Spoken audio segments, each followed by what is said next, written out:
بسم اللہ الرحمن الرحیم۔ تمام تعریفیں اللہ رب العزت کے لیے ہیں جو تمام جہانوں کا پروردگار ہمارا رب ہے، ہمیں پیدا کرنے والا ہے۔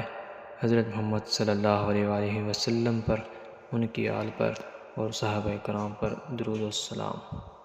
اگر آپ اولاد کی نعمت سے محروم ہیں، آپ کے پاس اولاد نہیں ہو رہی، اللہ تعالیٰ سے آپ دعائیں بھی مانگتے ہیں، تو آپ نے اس کے ساتھ ایک کام کرنا ہے کہ اپنے گناہوں کی معافی مانگنی ہے۔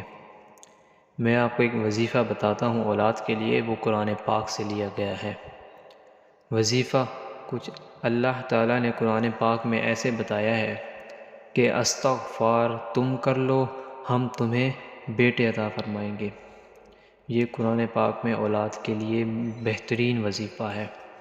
آپ صبح کو ایک تسبیح استغفار کی لازمی کریں اور شام کو بھی استغفر اللہ اور ایک تسبیح آپ صبح کر لیں استغفر اللہ کی، ایک تسبیح شام کو کر لیں استغفر اللہ کی۔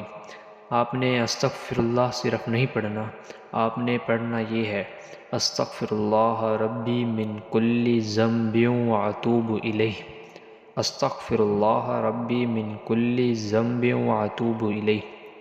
100 دانوں والی تسبیح آپ نے صبح پڑھنی ہے اور 100 دانوں والی ہی تسبیح آپ نے شام کو پڑھنی ہے۔